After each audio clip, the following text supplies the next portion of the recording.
Assalamualaikum warahmatullahi taala wabarakatuh. Apa khabar semua?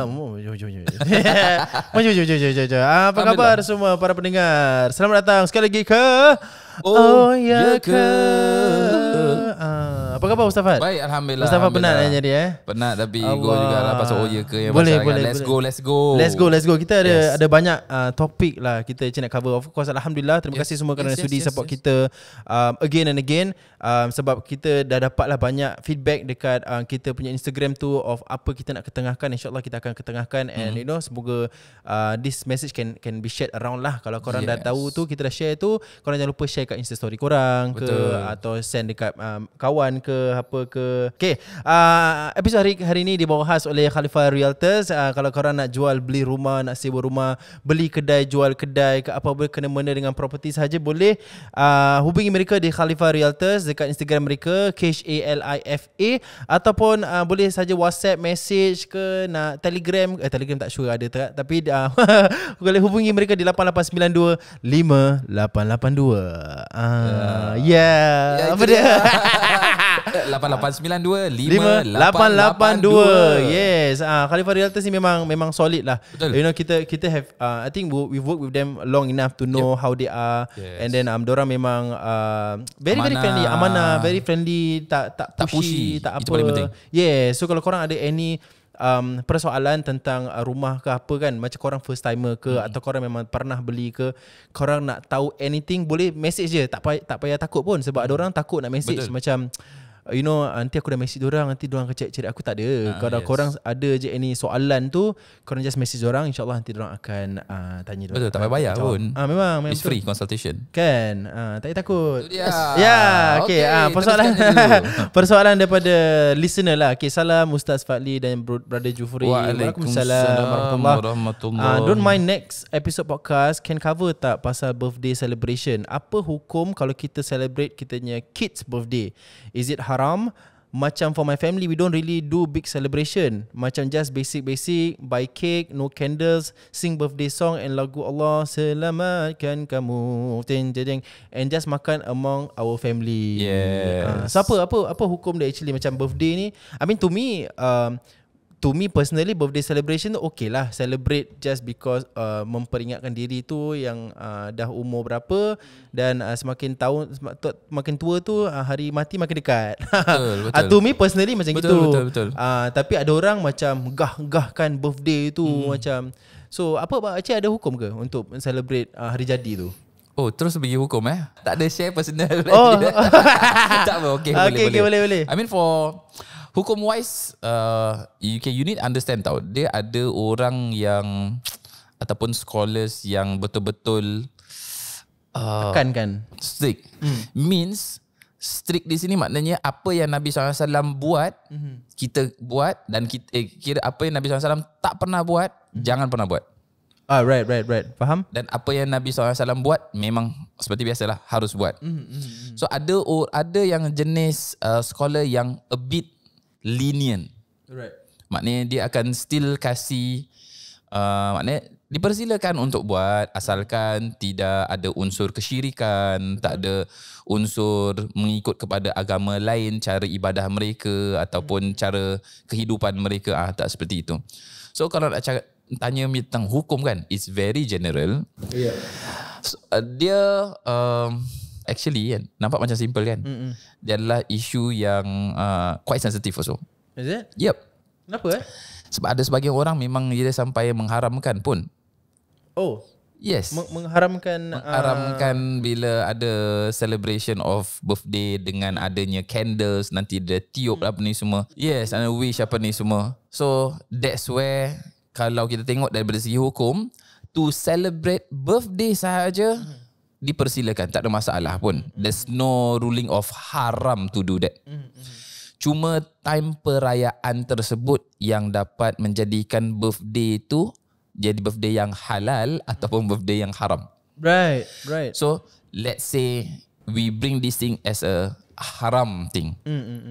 Bila time Ini bukan not me yang tentukan dia haram ke tak. It's the scholars It's the scholars. You need to understand, especially kat IG, TikTok, bukan saya yang cakap. Yeah. So dalam celebration tu, contoh bila yang part dia hidupkan lilin apa semua api, kemudian dia ada kata make a wish. Baru you tiup. Dia tak cakap make a doa. You can say make a doa pun tak ada masalah. But the thing is, ada satu agama ni yang dia sembah api, dan ketika dia buat wish ataupun doa adalah di depan api, dan kemudian dia harus tiup. Oh. So daripada zaman Nabi SAW pun ada orang-orang agama yang sembah api. Right. So itu yang boleh orang-orang yes. Boleh lari kepercayaan tu macam boleh wow. Yes. Dia dipanggil sebagai in Arabic we call it tashabbuh. Means siapa yang tashabbuh ni maknanya menyerupai agama lain. Yep.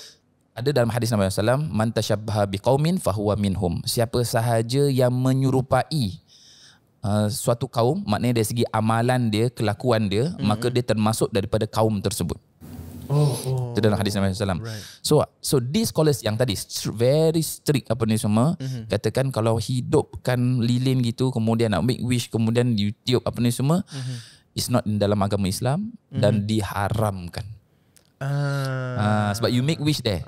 You can make doa, you can make wish anytime actually. Make wish. How many candle you want? One big, 5 small. Yeah. But let's say you nak make it in a halal way. You can have the candles, no problem. But without the fire. Or kalau you nak with the fire, silakan, tak ada masalah pun. But you jangan tiup and make a wish. Right. Jadi at least salah satu sifat tu dipotong lah, jadi tak tersama. Sebab mengikut yang ajaran tu, dia kalau nak buat wish tu dia nak kena ada api and then dia blow and then wow. So that's how dia punya. Ni orang-orang ni dipanggil sebagai orang-orang majusi. Sounds familiar, majusi. Yes. Untuk, do you know that bila zaman Nabi SAW, bila Nabi dilahirkan, Majusi ni, orang-orang Majusi, dia ada satu tempat yang dorang punya Tuhan dorang tau. Which is dia punya api. So it's very very big. Bila Nabi SAW keluar je daripada rahim ibunya, api tu yang tak pernah mati semua umur tu, dia boleh mati. Yep. So itu di antara dia punya kelebihan, tanda kenabian Nabi SAW. Ketika dilahirkan, baru lahir, dah mati tu api. Yes. Wow, that's interesting. So ini dipanggil sebagai orang-orang Majusi. So dalam celebration itself, one more thing. Let's say in the haram punya ini, so maknanya adanya percampuran antara lelaki, perempuan, apa ni semua, yang kadang-kadang tak ada ikatan apa-apa pun. Maka itu menjadi suatu perayaan yang haram. Betul. Bukan itu je, majlis kahwin pun sama. Yes, majlis kahwin pun sama. Right. Even yang ada percampuran seperti itu, yang tak ada halal haramnya di situ, tak jaga, maka dia akan menjadi haram kat situ. Right. Padahal asal niatnya adalah suatu yang halal. Correct. Birthday, all this macam kenduri ke. Bila ada suatu yang haram, maka dia akan menjadi haram majlis tersebut. Ya.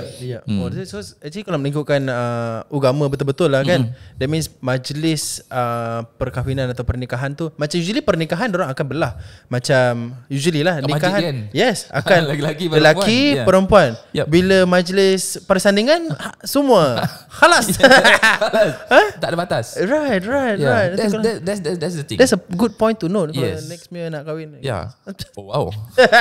So kita cakap pasal masih tentang yang birthday ni. Nanti I think kita masuk pasal yang kahwin, ini will be good. Yep. So kalau untuk yang birthday macam tadi, so kalau Nabi SAW celebrate tak birthday dia? Tak tahu. I don't think so. Tak pernah dengar. Macam sahabat-sahabat semua ada kek. Tak ada. Tak ada kan? Happy birthday to Rasul. Tak ada. So how Nabi SAW celebrate his birthday? Memperingatkan diri pada Allah. And then I don't know. Nabi SAW dilahirkan bila? 12 12 Rabiul Awal. Rabiul Awal. You kena ingat tau 12 Rabiul. Tahun gajah. Pasal kita kena ingat, kita all this macam kita fan of artis-artis, fan of footballers apa semua. Kadang-kadang we know diorang dilahirkan berapa hari bulan. Kadang-kadang besok diorang birthday, hari ni kita dah tahu tau, pukul 12 ni aku nak wish dia. Share kat Insta story, wish story apa, tag dia apa semua. No, sebab fan. But now kita adalah termasuk dari umat Nabi SAW. Bukan hanya fan saja, tapi umat Nabi SAW. We need to know bila Nabi SAW dilahirkan. Which is, of course, there's a lot. If you buka kitab sirah, dia banyak tau actually. Ada yang 9 Rabiul Awal, ada yang 7, ada yang 2, tak ada yang apa exact. semua. Yes. Cuma kebanyakan ataupun jumhur ulama, most of the ulama, the scholars katakan is 12 Rabiul Awal.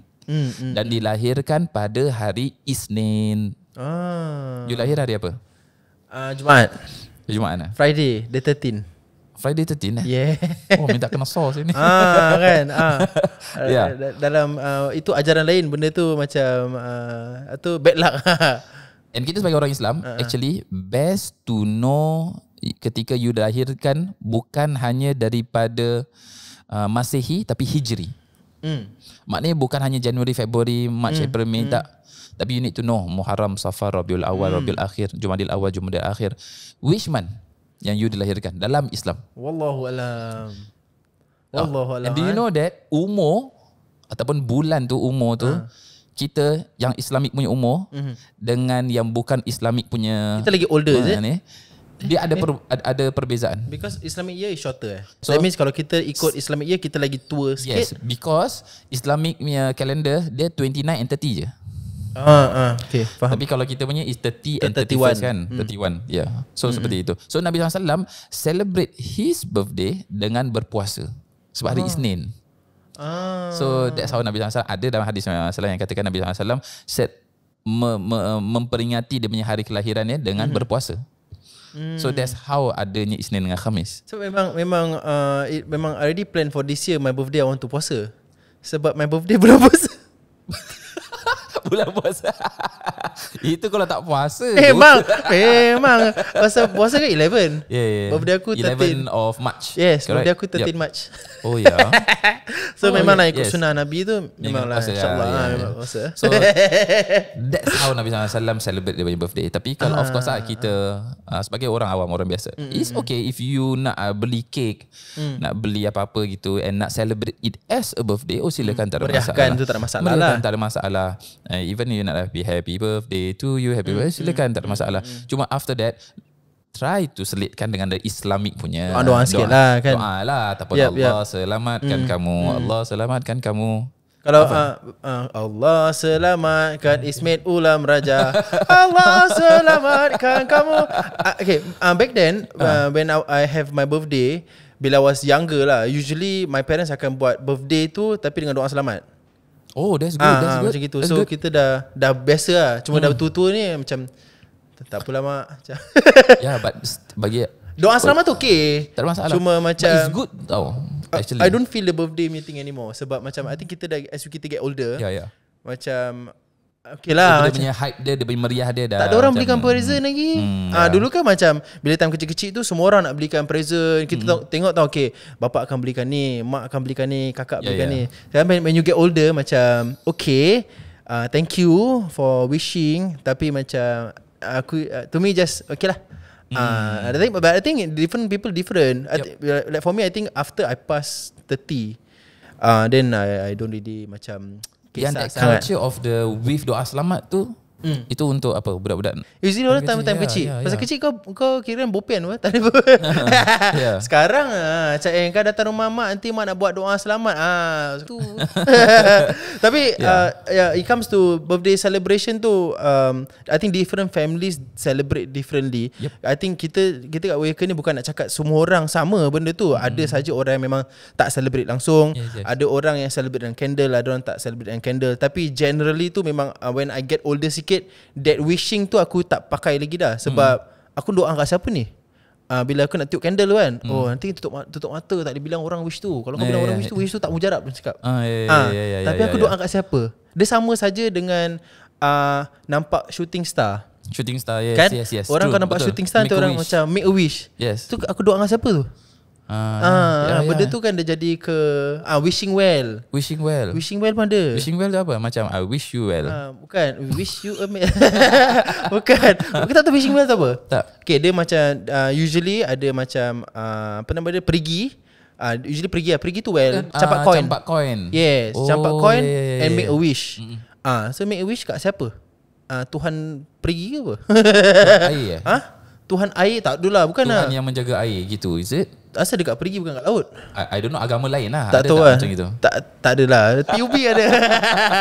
Tapi yalah, I think bila kita sebagai kita masih kecil tu, benda-benda gini kita percaya. Yeah. Sebab I think one thing is kita masih muda. Tapi daripada mana tu kita dapat tahu? Wallahualam. I think pasal kita just dengar by word of mouth. Pasal kat Singapura ni kan banyak kawan Cina, kawan India, kawan Eurasian ni semua. Percampuran kita kan lain-lain kaum. So maybe benda tu masuk ke kita lah. Sebab macam bila menjadi kita suatu norm.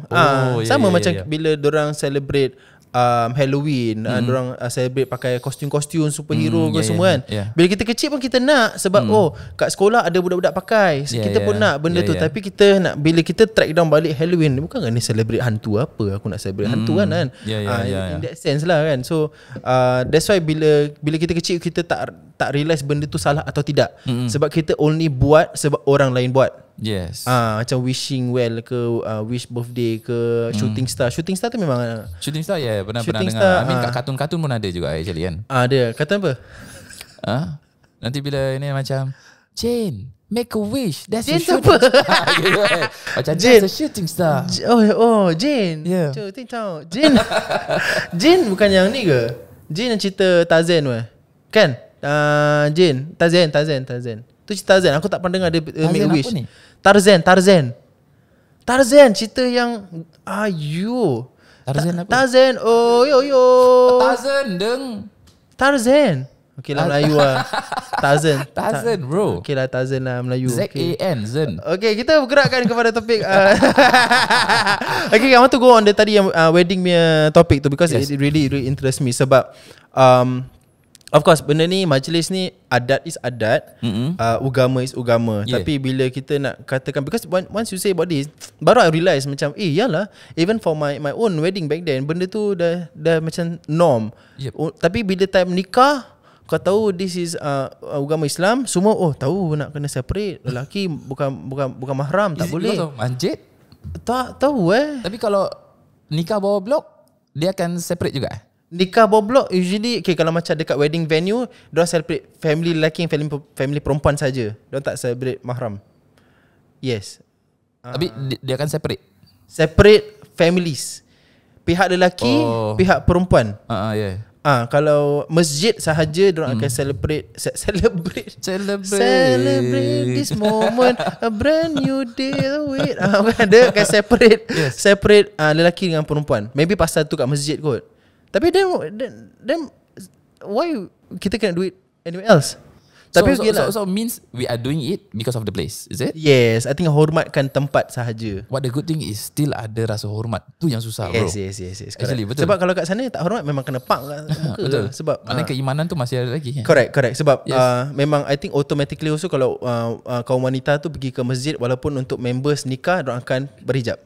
Yes, I feel that diorang tahulah benda tu. Sebab kalau tak berhijab dalam masjid, orang macam cik, pakailah hijab. Macam gitu.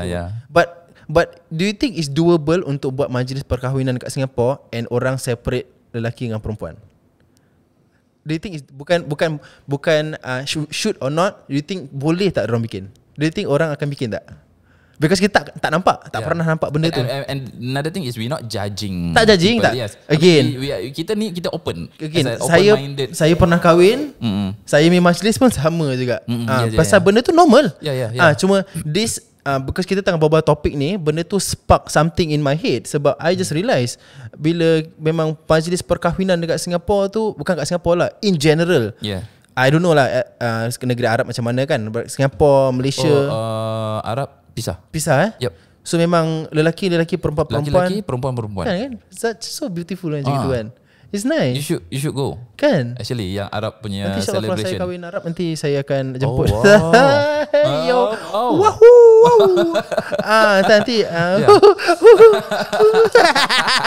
itu bukan. Itu bukan. Itu tawaf. So kalau yang Arab tu memang dorang akan pisahkan. So untuk yang perempuan nanti perempuan. So biasanya kadang-kadang kalau untuk perempuan biasanya dorang akan buat di tempat yang khusus dan tertutup. Betul, tertutup, indoor. Sehingga tak ada orang lain yang boleh nampak. I want to do that. So time situ yang kadang-kadang dorang yang instead macam pakai tudung apa dah boleh buka gitu. And some of the Arabs, we're not talking about Saudi Arabia je ataupun ada macam tempat-tempat yang lain macam always macam Dubai ke Abu Dhabi ke, some of them yang pakai those macam dress the abaya yang you nampak everything black. Yang tutup yang tutup everything apa ni semua kan. Burqa bukan burqa boleh. Jangan buruk. Bukan burak lain. Burak lain. So buruk terbang. So burqa apa ni semua, niqab. So bila orang pakai itu, do you know that bila orang pergi celebrations, birthday ke wedding party ke apa, orang buka dalam ada baju lagi cantik yang warna-warni punya. Oh wow. Yep. So tu kira kan just cover over bila nak pergi tu je, bila orang tak tengok. Right. Aku nak nanti bakal isteri aku pakai macam itu. Yes. Dia pergi sana sini jalan jalan abaya yang betul-betul hitam sehingga macam jadi macam orang tak tertarik lah untuk tengok ke apa all this kind of thing. The sweet apa ni semua tak. Macam itu jadi tak ada. Betul. Tahu kan buka ada pisai. Buka jantan. Nak apa bang? Mau terkejut dia. So bila orang pergi audis party, orang akan buka. Tak pakai tudung apa, tapi indoor lah antara orang je. Right. So indoor apa semua, orang pakai baju dress warna merah yang ada bling-bling lah apa ni semua. Because dengan sama kaum dia tak kisah, tak ada masalah kan. Wow, this is tapi ni kat Arabic je lah. Atau kat Arab maybe for them dah termasuk dari culture untuk memisahkan antara lelaki dan perempuan. Cuma kat Singapura ataupun kat Malaysia ke, boleh tak you rasa? I honestly feel I want to do it.